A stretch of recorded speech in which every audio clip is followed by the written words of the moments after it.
안녕하세요. 돌아온 싱글이 된 30대 후반 남자입니다. 제 오랜 꿈이 행복한 가정을 이루는 거였는데, 이제는 그냥 인생을 즐기며 살고 있어요. 그래도 노총각으로 불리는 것보다 이웃남이 나은 것 같기도 합니다. 제가 워낙 긍정적인 성격이라 그런지 이혼하고도 정신적으로 힘들었던 적은 없었죠. 사실 이혼했다고 동네방네 소리를 지르고 다니고 싶을 만큼 속이 다 시원했어요. 그동안 답답하게 억눌러 왔던 제 속이 이혼 도장 한 번에 뻥 뚫렸던 거죠. 길고 긴 시험을 준비하다가 에라 모르겠다 하고 찢어버린 기분이었답니다. 제가 이렇게 이혼해서 시원하다고 하면 주변에 한 명쯤은 저를 탓하면서 이런 말을 하고는 했어요. 남들도 다 그렇게 살아. 지금 이혼하고 재혼하면 뭐 다를 것 같아? 어차피 결혼하면 부부는 사랑이 아니라 의리로 사는 거야, 의리. 친구 녀석 중 몇 명은 꼭 이런 말을 하면서 저를 탓하기도 했었죠. 하지만 친구 말처럼 부부는 사랑을 넘어서 의리로 사는 게 결혼이라면 저한테 이혼은 최고의 선택이었습니다. 왜냐하면 제 전처한테 의리는커녕 기본적인 예의조차 느끼지 못하고 살았거든요.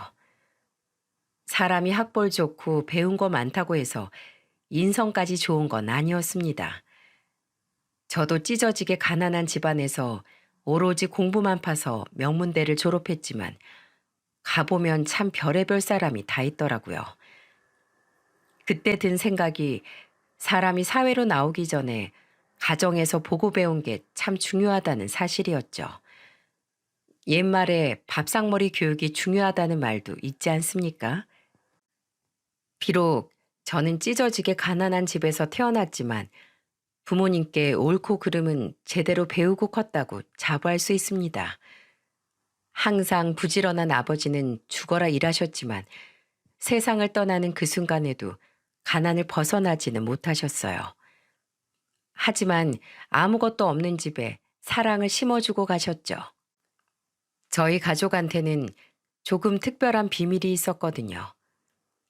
가슴 아픈 비밀이긴 한데 저와 남동생을 낳아주신 어머니는 제가 7살 때 지병으로 세상을 떠나셨답니다. 한창 엄마 품에서 울고 때를 쓸 나이에 저는 슬픈 이별을 인정해야만 했죠. 그 후 아버지 혼자서 생계 두 아들 키우는 것까지 다 도맡아 했으니까 얼마나 힘드셨겠어요. 그러다 제가 중학교 2학년 때 집에 새어머니를 데리고 오신 거죠. 저는 친어머니가 돌아가신 자리에 새어머니가 생길 거라고 상상도 못했어요. 그리고 그때는 새엄마, 계모에 대한 인식이 안 좋을 때라 괜히 적대감까지 들었고요. 이런 제 속도 모르고 아버지는 저와 남동생을 나란히 앉혀놓고 진지하게 말씀하셨어요. 인사해. 여기는 새어머니야. 우리한테 엄마가 어딨어요? 난 절대 인정 못해요. 어허, 어른한테 그게 무슨 말버릇이야? 아빠가 널 그렇게 가르쳤어? 오늘 종아리 한번 맞아볼래? 소리를 지르면서 새어머니를 인정 못하겠다고 하자 아버지는 오히려 저한테 화를 내셨죠. 그런데 그때 아버지 옆에 있던 새어머니가 아버지를 말리며 말했습니다. 그렇게 몰아세우면 어떡해요. 애들 입장도 생각해 줘야죠. 애들이 저를 보고 얼마나 놀랐겠어요. 처음 들어본 새어머니의 목소리였어요. 하지만 그때는 괜히 심통도 나고 사춘기라 아버지도 새어머니도 모두 믿기만 했답니다. 왠지 새어머니와 친해지고 나면 돌변해서 저와 남동생을 구박하고 못살게 굴 것 같았죠. 그래서 저를 보고 환하게 웃으면서 반겨주는 새어머니를 보고 저는 화를 내며 소리쳤어요. 왜 남의 집에 함부로 들어와요? 누가 여기 들어오라고 했어요? 난 그냥 아버지랑 너희들 집에 오면 배고플까봐 미리 준비하고 있었어. 나 때문에 기분 상했으면 미안해. 아줌마가 미처 생각 못했네. 나가요.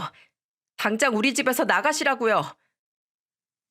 그때 주방에 서 있던 새어머니를 보고 나가라고 소리치는데 아버지가 마침 집에 들어오시다 전부 보셨던 겁니다.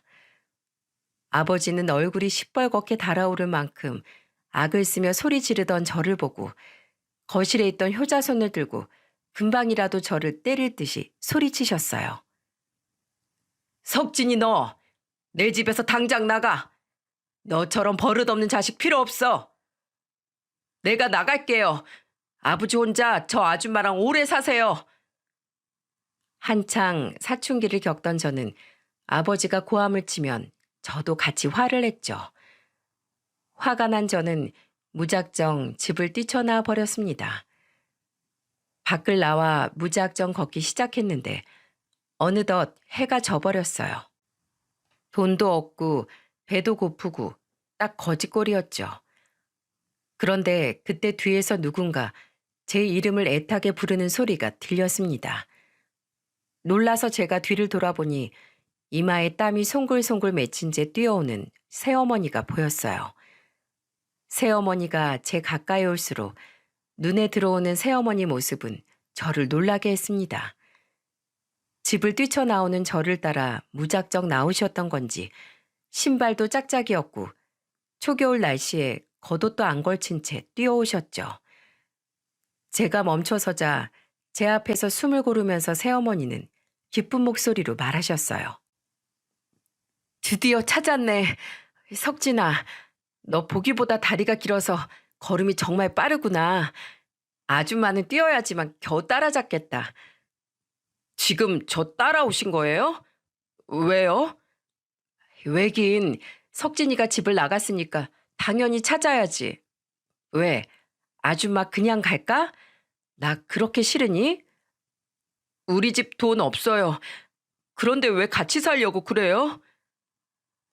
왜 그랬는지 저를 잡아준 새어머니를 보자 눈물이 왈칵 쏟아졌습니다. 그러자 새어머니는 제 눈물을 닦아주면서 다정한 목소리로 달래주며 말하셨죠. 석진아, 가족이 되면 어려움은 같이 이겨내고 즐거운 건 나누면서 사는 거야. 그래서 아줌마는 석진이랑 석호가 가족으로 받아주면 가난해도 마음은 부자처럼 살 수 있게 같이 있어 줄게. 너희가 천천히 마음 열 때까지 옆에 있어도 될까? 그때 처음 새어머니의 진심을 듣게 된 후 저는 새어머니와 같이 집으로 돌아왔어요. 처음으로 새어머니와 가족이 될 수 있다는 생각이 들었죠.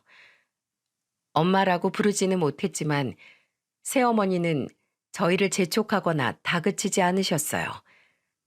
다정한 새어머니 덕분에 집안 분위기가 밝아지기 시작했고 아버지는 새어머니와 재혼을 하셨답니다. 이제는 이렇게 내 식구 행복하게 살겠구나 싶었죠.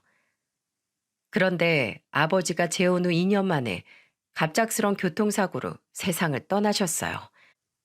날벼락 같은 소식에 저는 슬픔과 동시에 두려움을 느껴야 했습니다. 이제 아버지가 돌아가셨으니까 새어머니가 저와 남동생을 두고 떠나실 것 같았죠. 그때 중학생이던 석호가 새어머니에게 다가가더니 어깨를 다독이면서 이런 말을 했죠. 울지 마세요. 힘을 내셔야죠. 이젠 아버지도 잊으시고 저랑 형도 전부 잊고 떠나실 거잖아요. 그게 무슨 소리야. 내가 너희를 왜 떠나? 어차피 아빠 때문에 같이 살았던 거잖아요. 이제 아버지 없으니까 우리만 두고 가실 거 다 알아요. 석호가 눈물콧물 범벅이 된 얼굴로 말하자 새어머니는 갑자기 석호 손을 잡더니 저를 보고 이쪽으로 오라며 손짓하셨어요. 제가 가까이 가자 새어머니는 저와 동생을 품에 꽉 안아주셨습니다.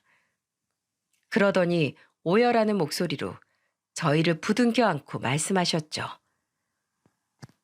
너희들은 내가 지킬 거야.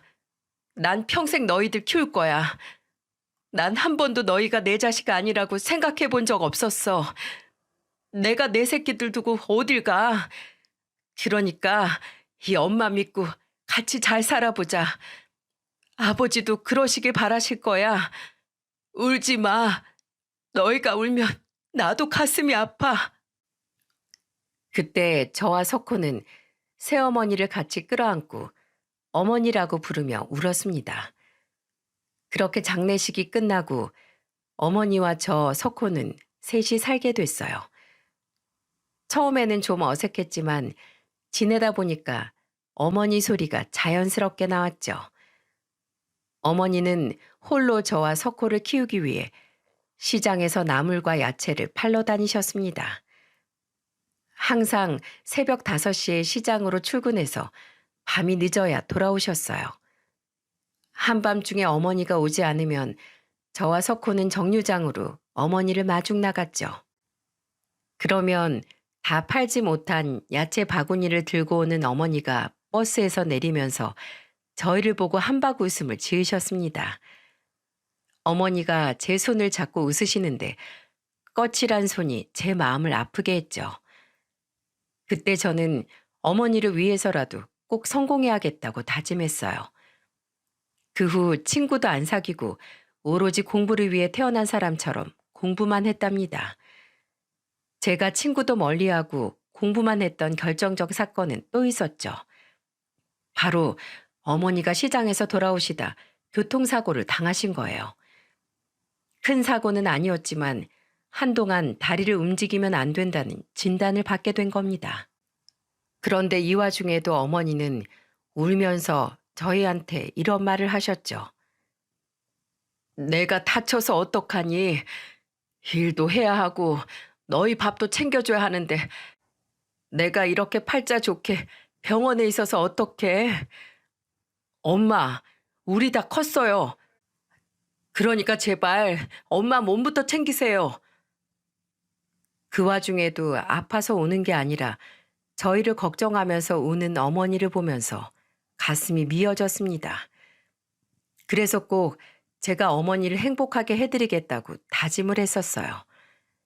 잠도 줄여가면서 공부한 결과 저는 군단위 시골에서 서울에 있는 명문대학에 합격하게 됐죠. 제 합격 소식에 어머니는 저보다 더 기뻐하셨습니다. 그러다 갑자기 울먹이시며 제 손을 꼭 잡고 이런 말을 하시더라고요. 정말 잘 커줘서 고마워. 하늘에 계신 아버지가 참 좋아하실 거야. 장하다 내 아들. 제가 꼭 효도할게요. 그동안 고생하신 거 제가 다 갚을게요. 비록 서울로 대학을 진학하는 바람에 어머니와 떨어져야 했지만 너무나 기뻤습니다. 대학 진학 후에도 저는 번듯한 직장에 취업하기 위해 남들 미팅하며 즐길 때 오로지 취업에 눈이 멀어 있었어요. 그러다 제가 대기업 전자회사에 당당하게 합격하면서 이제야 제대로 어머니한테 효도할 수 있겠구나 싶었죠. 대기업 합격 후 고향에 가니까 금이 환영이 따로 없었습니다. 어머니는 상다리가 부러지게 한 상 차려놓고 저를 기다리고 계셨어요. 그리고 제 손에 숟가락을 쥐어주며 자랑스러운 목소리로 말하셨죠. 우리 아들 해낼 줄 알았어. 장하다 정말. 엄마는 이제 죽어도 여한이 없어. 지금 죽어도 여한이 없으면 안 되죠. 제가 앞으로 제대로 효도할 테니까 같이 밥 먹고 우리 건강하게 오래 살아요. 제 말에 동생도 어머니도 배를 잡고 웃었답니다. 취업 후에도 저는 한 달에 한 번씩 꼭 시골에 내려가 어머니 농사일을 도왔어요. 그리고 여름 휴가도 고향으로 내려가 어머니와 남동생이랑 지냈죠. 세상에서 저는 세 식구 같이 있을 때가 가장 행복했답니다. 그렇게 지내다 보니 저는 어느덧 30대 중반이었어요. 바로 이때 지인의 소개로 아내를 만나게 됐던 겁니다. 치과 의사였던 아내는 저보다 2살 연상이었죠. 카리스마가 있기도 하고 때로는 사람을 편안하게 해주는 모습을 보고 아내한테 끌렸던 것 같아요. 그래서 연애를 하다 결혼하게 된 거죠. 1년 2개월 정도 연애를 하는 동안 아내와 인생에 대한 고민을 나누기도 하고 비슷한 아픔을 서로 보듬어 주기도 했답니다. 아내가 29살이었을 때 장인어른이 지병으로 세상을 떠났던 거예요. 가족을 먼저 떠나보낸 아픔이 얼마나 힘든 일인지 알기에 저는 아내를 위로하면서 말했죠.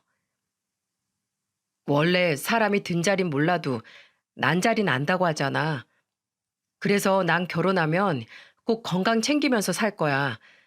애들 생각해서라도 가장이 건강해야지. 맞아.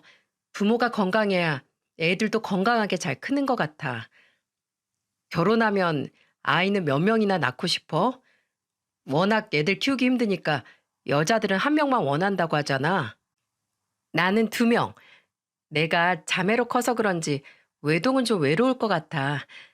우리 애들은 2명 낳아서 내 식구로 살자. 아내는 외동은 외로울 것 같다면서 2명을 낳아서 잘 기르자며 말했어요. 그래서 저는 아내와 결혼을 준비하면서 내 식구가 행복하게 사는 상상을 하며 즐거웠습니다. 어머니도 아내를 처음 본 날 저한테 이런 말씀을 하셨죠. 여자가 연상이라길래 네가 잡혀 사나 했더니 성격 시원시원하고 좋네. 석진아, 행복하게 잘 살아. 너만 좋다면 이 엄마는 더 바라는 거 없다. 어머니의 말에 저는 정말 행복하게 살겠다면서 지켜봐 달라고 했어요. 그렇게 저와 아내는 부부로 살게 됐던 겁니다. 행복했던 상상처럼 현실도 똑같았다면 얼마나 좋았겠어요. 여자들이 시댁은 멀면 멀수록 좋다고 말하던데 지금 생각해보면 저도 처가 멀었다면 어땠을까 하는 생각이 듭니다. 장모님은 결혼 전만 해도 저를 보면서 이런 말을 했었어요. 요즘 젊은 사람들 고생 한번 안 해보고 살아서 맨날 입만 열면 힘들어 죽겠다는 말만 하잖아. 그런데 자네는 그 모든 일을 극복하고 이겨냈으니 얼마나 가정에 충실하겠어. 안 그래? 사실 나도 내 딸 치과 의사 만들어 놓고 대기업 사위 보려니까 손해보는 것 같긴 해. 그래도 내 딸이 좋다는데 어떡하겠어? 똑똑한 내 딸이 자네를 딱 점 찍은 이유가 있겠지. 네, 장모님. 제가 대한민국에서 근성 책임감으로는 1등입니다. 1등. 그러니까 저 한번 믿어주세요. 그래, 똑똑한 내 딸이 골랐으니까 당연히 믿지. 우리 딸은 눈 감고 찍어도 정답만 찍는 애였어. 장모는 아내가 저를 고른 이유가 있을 거라며 분명 저를 믿겠다고 했었어요. 하지만 장모님은 저를 믿었던 게 아니라 오로지 아내만 믿었던 거예요. 결혼 후 장모를 보면서 이상했던 게 한두 가지가 아니었죠. 저는 아직도 장모만큼 이상한 사람을 본 적이 없답니다. 한 번은 제가 퇴근하고 집에 왔는데 장모가 거실 한가운데 팔짱을 끼고 앉아 있는 게 아니겠어요? 순간 신혼집이 아니라 처가댁인가 싶을 만큼 장모는 너무 자연스럽게 앉아 있었죠. 크게 놀란 저는 장모를 보면서 조심스레 물었습니다. 장모님, 평일에 여기는 무슨 일이세요? 내가 왜 왔는지 정말 모르겠나? 글쎄요, 오늘이 무슨 날인가요? 참나, 이제 내 딸 다 잡은 물고기다 이거야? 결혼 전에는 눈을 동그랗게 뜨고 잘하겠다고 호언장담하더니 그새 태도 돌변하는 것 좀 봐. 대체 뭐 때문에 그러시는데요? 내가 하루에 한 번씩 전화해서 내 안부 물으라고 했잖아. 자네가 저번에 매일 전화하는 거 힘들다고 해서 내가 이틀에 한 번은 지키라고 했지. 근데 왜 내 말 무시해? 지금 나 무시하는 거야?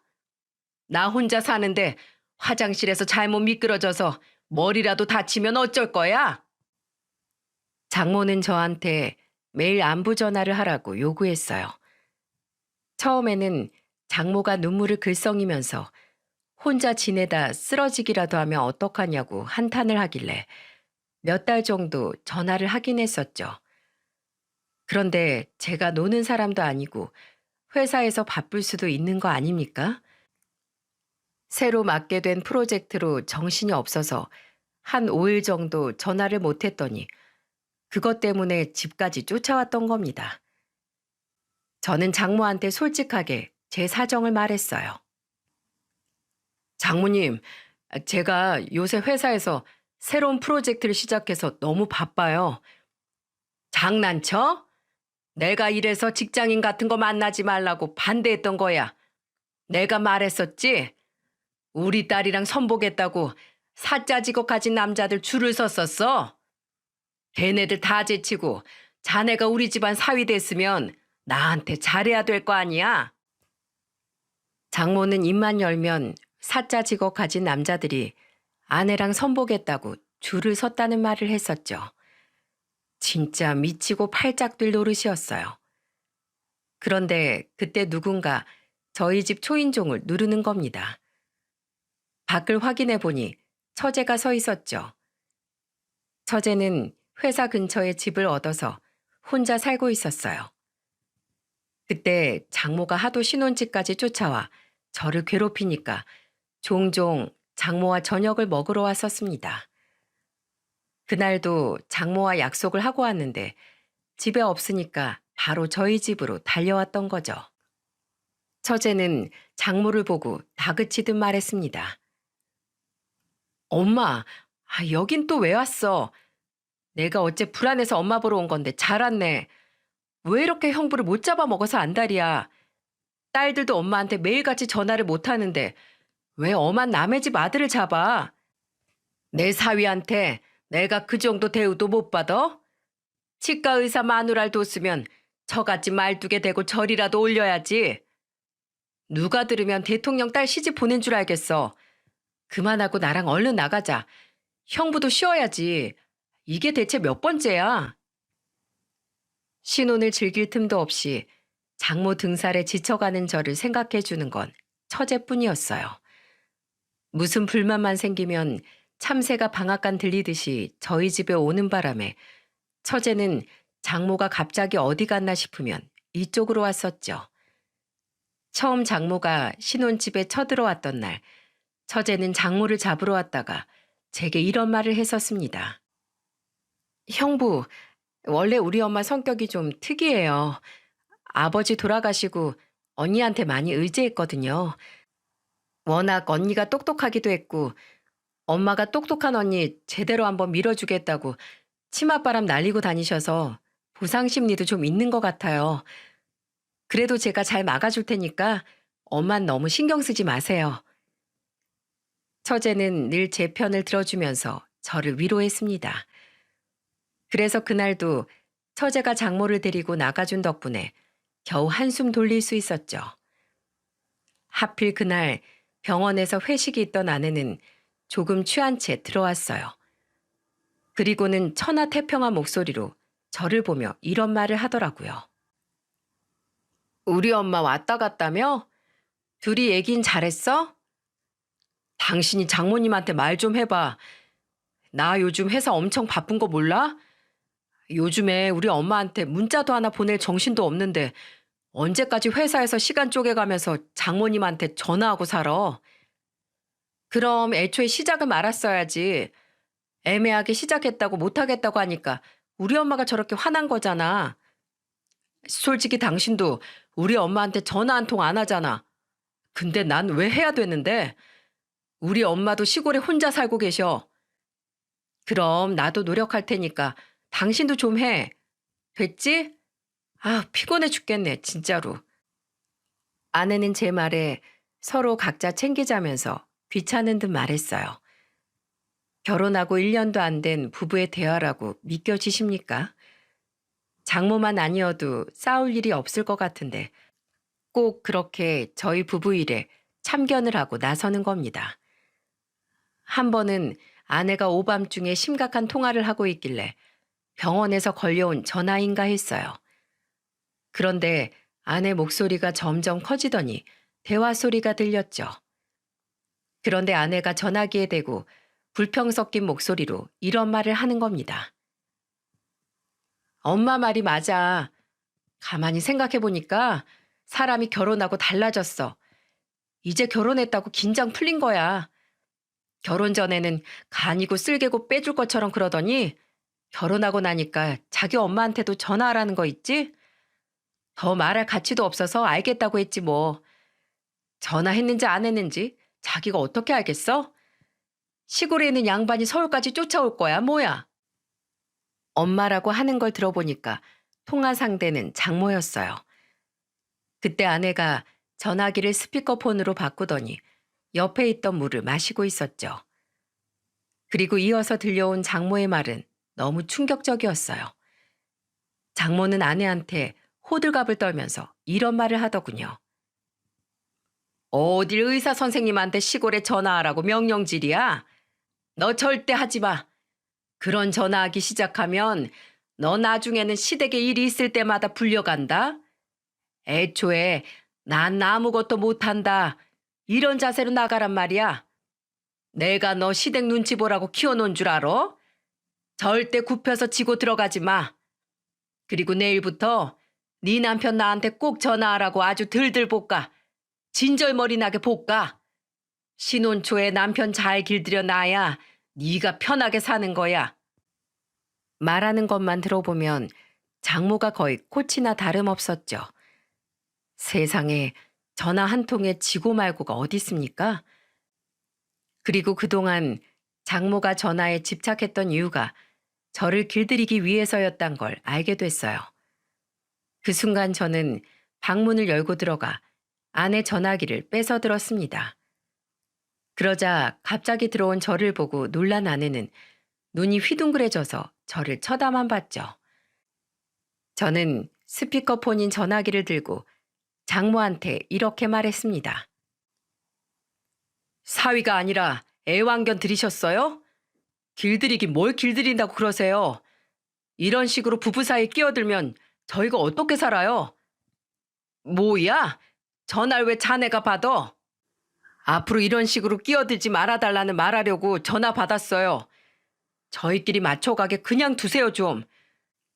자꾸 이렇게 참견하시면 앞으로 그냥 각자 집안만 챙기는 걸로 할게요.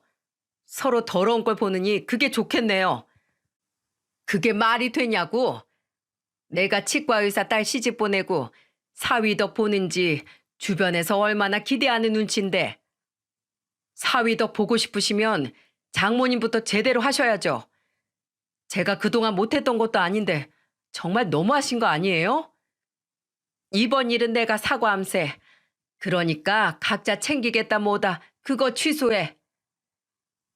장모 속셈은 결국 사위덕을 보고 싶었던 거예요.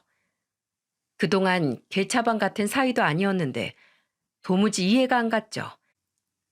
그날 아내도 저한테 섣부른 오해를 했다며 사과를 했습니다. 하지만 문제는 이게 끝이 아니었어요. 이후에도 장모가 아내한테 감나라 배나라 시켜서 매일같이 싸움의 연속이었죠. 결혼 전만 해도 아이는 둘 낳겠다던 아내가 결혼하고 2년쯤 지나자 말을 바꾸는 게 아니겠습니까? 그래서 아내와 아이 문제로 싸우는 날이 늘어만 갔어요.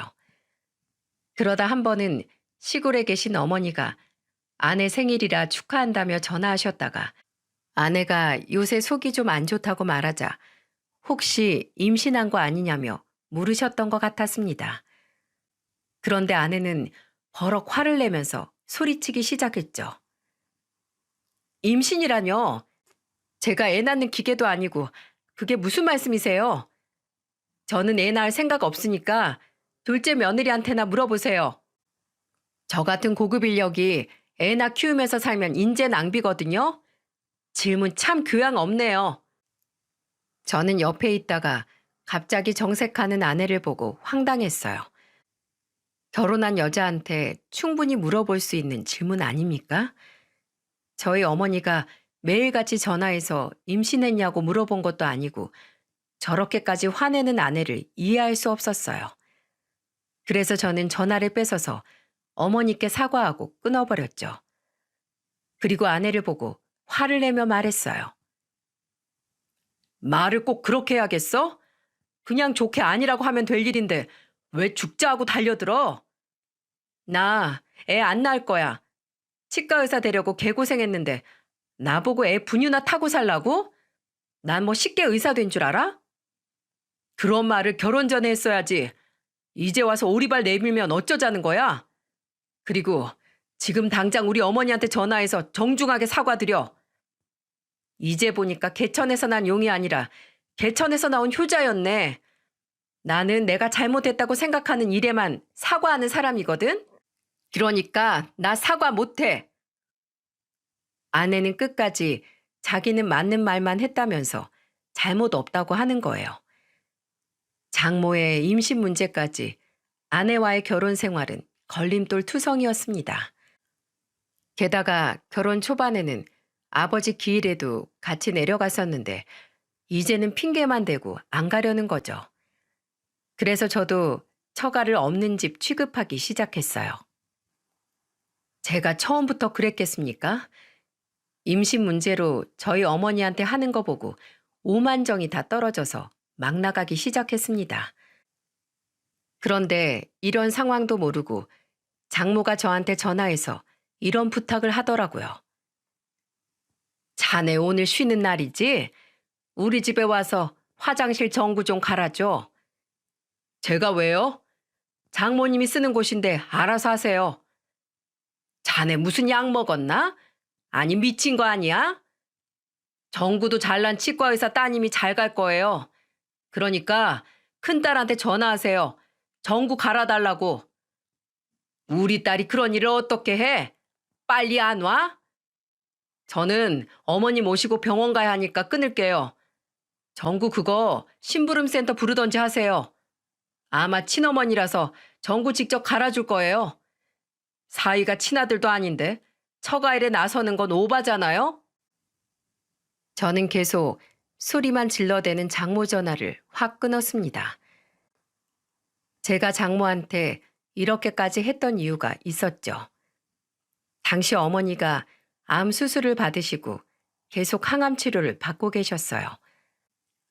그런데 아내는 어머니가 서울에 와도 단 한 번도 문병 간 적도 없었죠. 그래서 제가 아내한테 어떻게 한 번도 안 가볼 수 있냐고 화를 내니까 너무도 뻔뻔하게 이렇게 말하는 겁니다. 솔직히 까놓고 말해서 생모도 아니잖아. 당신 중학교 때부터 키웠다고 하지 않았어? 친아들도 아닌 당신이 이렇게까지 나서는 거 오바 아니야? 자식이 부모 위하는 게 오바라고? 장모님이 아파도 이렇게 했을 거야? 우리 엄마는 친엄마잖아. 왜 친엄마도 아닌데 혼자서 유난이야? 우리 어머니 비록 날 낳아주지 않았어도 세상에서 가장 소중한 분이야. 어머니 없었으면 나 이렇게 살지도 못했어. 한 번만 더 함부로 짓거리기만 해봐. 대단한 효자 납셨네. 아우 진짜 하늘도 감동하겠다. 평생 효자 노릇하면서 사세요. 이 사건 이후로 장모가 무슨 일만 부탁하면 저는 친아들이 아니니까 나서지 않겠다고 했었죠. 장모가 노발대발하면서 쫓아오려고 하면 늘 처제가 나서서 장모를 말렸어요. 아내가 처제 반만 닮았어도 이 정도로 결혼 생활이 파국으로 치닫지는 않았을 겁니다. 그렇게 매일매일 눈치 싸움하듯 살고 있는데 애석하게도 저희 어머니가 항암 치료를 견디지 못하고 제 나이 30 후반 무렵 세상을 떠나셨죠. 그래도 불행 중 다행이었던 건 남동생이 좋은 짝을 만나 어머니가 살아계실 때 손주도 안아보실 수 있었어요. 게다가 재수 씨가 자상하게 어머니를 챙겨준 덕분에 어머니가 조금은 고통을 덜 수 있었답니다. 항상 못 사는 모습만 보여준 저와 달리 동생 석호는 행복한 가정을 꾸렸죠. 저는 그래도 제 아내가 아무리 개차반 같은 인성이라도 장례식장은 당연히 올 줄 알았어요. 한창 잦은 부부싸움으로 냉전 중이라 해도 사람이 도리라는 게 있는 거 아닙니까? 저는 아내한테 어머니 장례식장 주소를 알려주고 같이 가자고 했습니다. 그랬더니 아내가 뭐라고 했는 줄 아세요? 당신 생모면 내가 장례식장 가서 안 나오는 눈물이라도 짰을 거야. 근데 생모도 아닌데 내가 왜 가야 되냐고. 그리고 어머니랑 나랑 그렇게 친한 사이도 아니었는데 거길 가서 음식 나르는 일 시키려고? 요즘 세상에 어떤 며느리가 그런 짓을 해? 야, 또 니네 엄마가 가지 말라고 하디? 너는 생각이랑 판단을 혼자서 못해? 우리 엄마 얘기가 또 왜 나와? 내가 결정한 거니까 강요하지 마. 그래, 나도 니네 엄마 병 나면 거들떠도 안 볼 거야. 무슨 소리야? 당신은 와야지. 난 친엄마잖아. 그게 무슨 개 같은 논리야? 완전 내로남불에 고집불통, 말이 전혀 안 통했습니다. 처가에서 유일하게 처제만 저희 어머니 장례식장을 와줬어요. 저는 처제한테 고맙다고 말하면서 한숨을 내쉬었죠. 그러자 처제는 저를 위로하며 말했습니다. 좋은 곳으로 가셨을 거예요. 언니가 왔으면 좋았을 텐데 제가 와서 어떡해요? 아니야. 이렇게 처제라도 와줘서 고마워. 우리 엄마랑 언니 아무리 말로 해도 통하는 사람들 아니에요. 여기도 엄마가 언니한테 가지 말라고 한 거예요. 내가 들어보니까 언니 또 엄마한테 홀랑 넘어갔다니까요. 처제 말을 듣고 나서 어머니 영정사진을 보니까 눈물이 왈칵 났어요.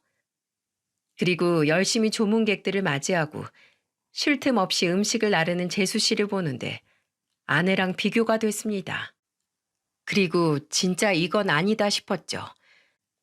더 이상 참을 수 없던 저는 장례식을 끝내고 아내와 이혼을 다짐했어요. 어머니를 납골당에 잘 모셔드리고 저는 집으로 곧장 갔습니다. 가보니까 아내는 거실에 누워서 TV를 보고 있더군요. 남의 집에 초상이 나도 궁금해서 안부를 묻는다는데 이게 지금 며느리가 할 짓입니까? 저는 아내한테 자포자기한 목소리로 말했죠. 넌 진짜 인성이 글러쳐먹었다. 어떻게 시어머니가 돌아가셨는데 드라마가 눈에 들어오냐? 너 같은 사람이랑 못 사니까 이혼하자. 이혼? 진짜 쫌생이도 이런 쫌생이가 없네. 겨우 장례식장 안 갔다고 이혼을 해? 진짜 지나가는 개가 웃겠다. 생모 아니잖아. 남인데 왜 내가 거길 가? 진짜 웃겨 정말. 결국 네 엄마가 더 소중했던 거야? 이 마마보이야? 엄마 없으면 아무것도 못하는 애가 나한테 마마보이라고 하니까 진짜 어이가 없다. 너야말로 생각하고 판단하는 걸 혼자 좀 해봐. 너 그렇게 살다가 삼시세끼 메뉴도 엄마한테 물어보고 먹겠다. 나이 40 넘어서 그러고 사는 거 엄청 한심해 보여. 뭐? 지금 내 걱정해 주는 거야? 월급쟁이가 전문직 걱정을 하네? 나랑 너무 오래 살았지? 한 4년 살았나? 그 정도 사니까 치과 의사가 네 급으로 보였어? 지금 당장 이혼해도 난 마음만 먹으면 너보다 훨씬 더 능력 있는 남자랑 내일 당장도 결혼할 수 있어. 애도 없는데 잘 됐다. 이혼해. 인성 거지 같은 걸로는 네가 짱이다. 끝까지 실망을 안 시키는 게 아주 한결같이 또라이네. 넌 평생 그렇게 살아라. 신경 끄셔. 남인데 왜 신경 써? 저는 지긋지긋한 결혼 생활에 드디어 마침표를 찍을 수 있었어요. 아내와 이혼을 하기로 서로 얘기를 끝냈는데 바로 장모한테 전화가 오는 겁니다. 그새 아내가 장모한테 이혼한다고 말한 거죠. 근데 전화를 받아보니까 장모가 아주 기름 붓는 소리를 하기 시작했어요. 자네 정말 우리 딸이랑 이혼하는 거야? 네. 왜요? 아이고 고맙네 고마워. 드디어 이혼해줘서 정말 고맙네. 나도 이제 사자 달고 있는 사위 봐야지. 언제까지 이혼꼬리로 사는 자네랑 살 수는 없잖아. 안 그래? 네, 뭐 알아서 하세요. 사기꾼 사위든 의사 사위든 뭐 사자 달고 있으면 다 사위 후보로 올리세요. 끝까지 저 말하는 것 좀 봐. 솔직히 자네 어머니 그렇게 된 거 어쩔 수 없는 일이긴 한데 그래도 그 바람에 둘이 이혼한다니까 아주 내 속이 다 시원하네. 저는 장모 말에 두 귀를 의심했어요. 지금 부모 장례 치른 사람한테 속이 시원하다고 한 거죠. 그 순간 저는 이성을 잃고 장모한테 소리쳤습니다. 저기 아줌마, 그 애미의 그 딸이라고 딸년 인성이 저 모양인데 아줌마 인성이 좋을 리가 없지. 딸이 치과 의사라 뭐 대단하게 이룬 것 같아요? 솔직히 그 귀한 딸 병원 하나 개원시켜줄 능력은 됩니까? 그리고 치과 의사면 뭐해? 성격은 더럽지. 입만 열면 산통 깨는 소리나 하는데 내가 진짜 이거 하나만 장담하는데 아줌마 인생 그렇게 살다가는 진짜 천벌받아.